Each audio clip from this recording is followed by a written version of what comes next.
Okay, class. So now we are going to discuss the approaches in research or approaches that we do in any or in the different research that we do.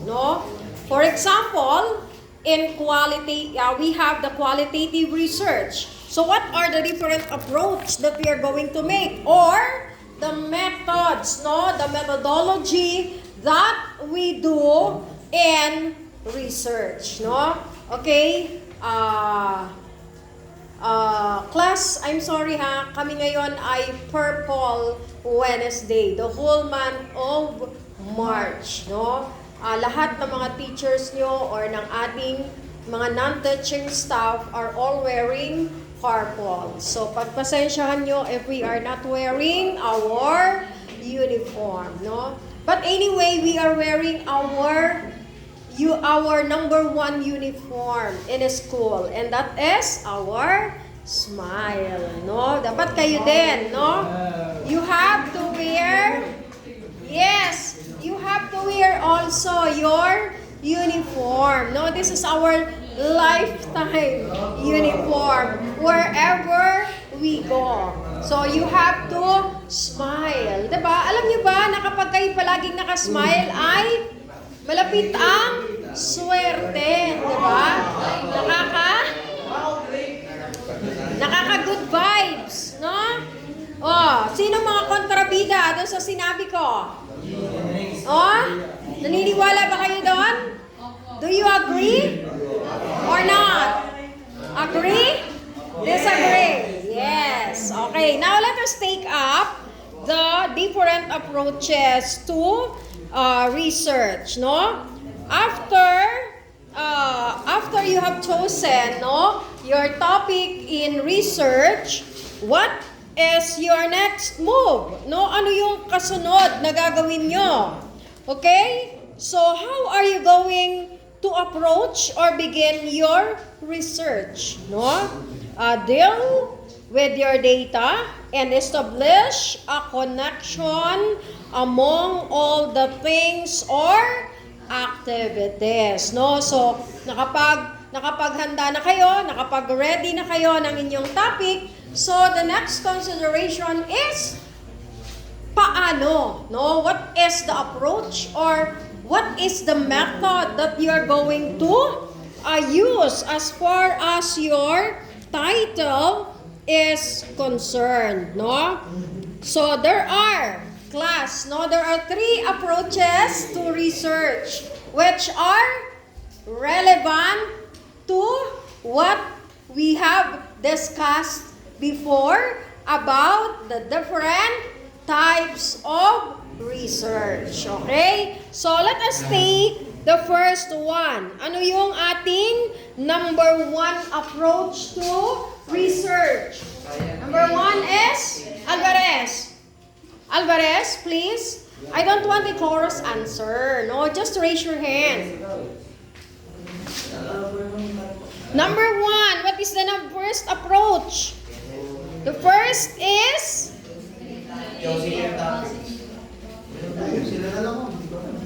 sige, anong apelyido mo? Sorry? Not sure. Yes, not sure nga.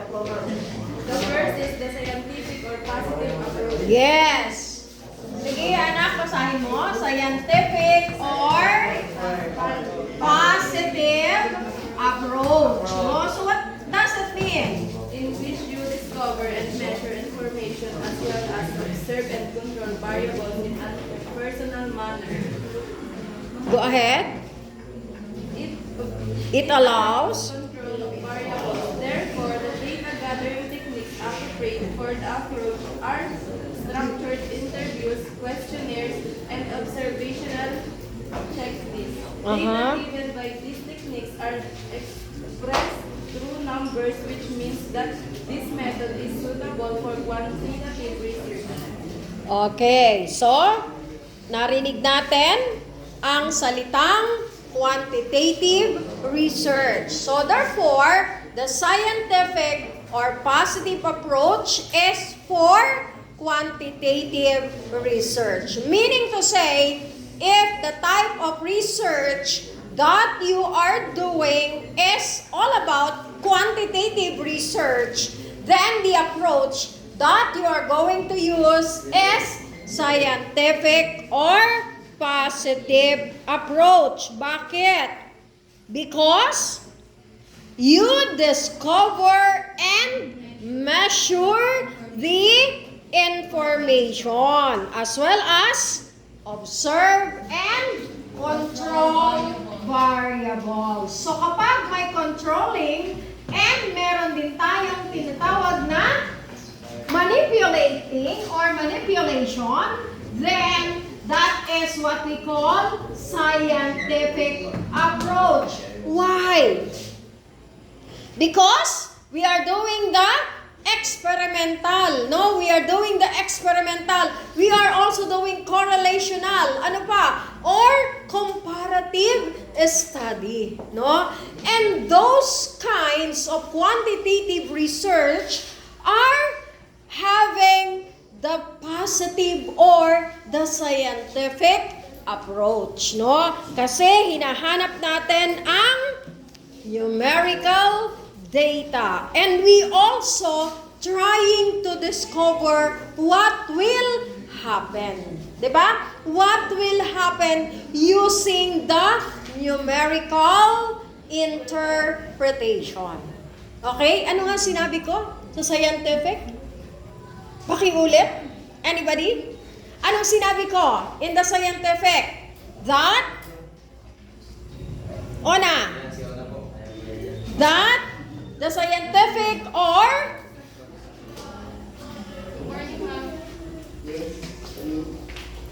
ano to, anak?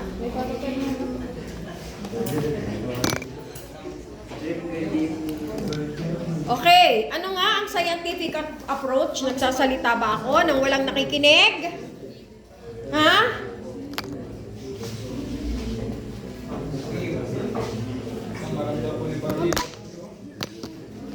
Ayan na. Ano pa? Ay, sorry. Okay. So, again, the scientific. Sinong mag-uulit na sinabi ko? Yes? Okay, that there are control variables. Very good. Another, ano pa? Ano pa? What can you say about the Discover and measure information. yes, that you are discovering and measuring the information. No, when it comes to scientific or positive approach. No, another. Meron pa ba? That, ano pa? What else? What else can you say about scientific or positive? Meron tayong control and experimental. No? Ano pa? Aside from experimental, we also have correlational. Ano pa?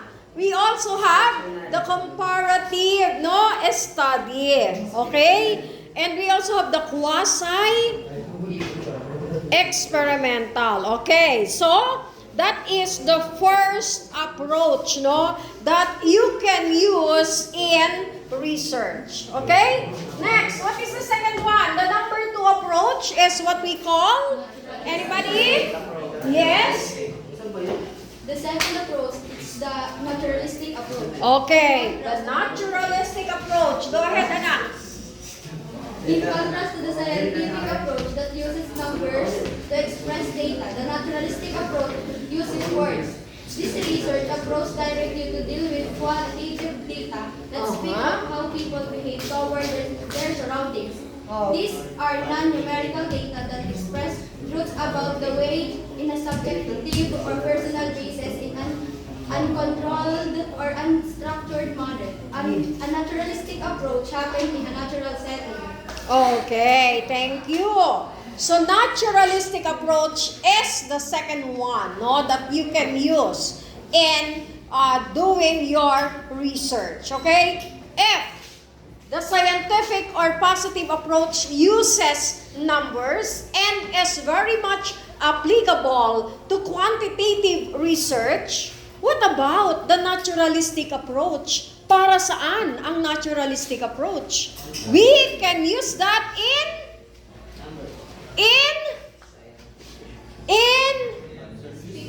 if we are using scientific to quantitative research, the naturalistic approach is for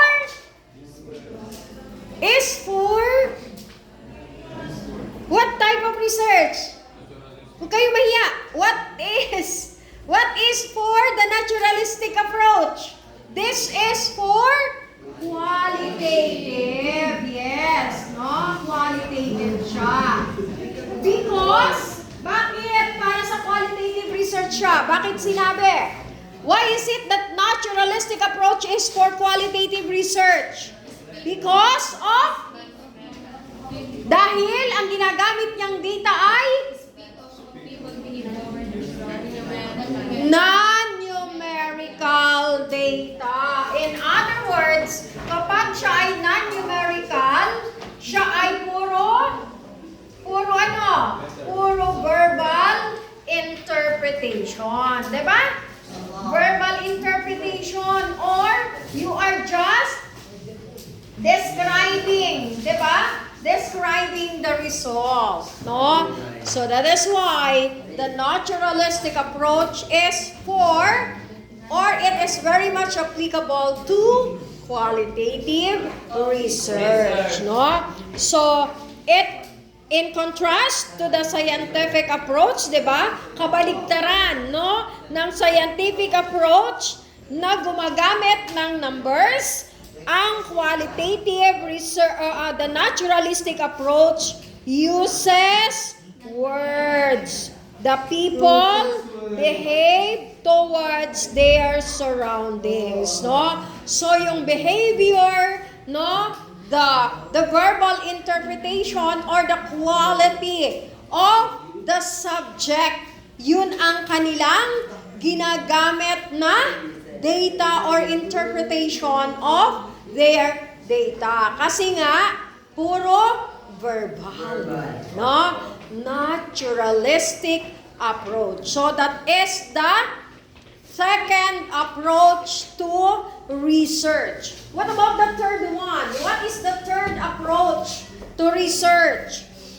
The third approach to research is what we call the triangulation, no? Pag sinabi nating triangulation, ano ang ibig sabihin? When we talk about triangulation, anybody? Anybody? Yes, Ona? Go ahead.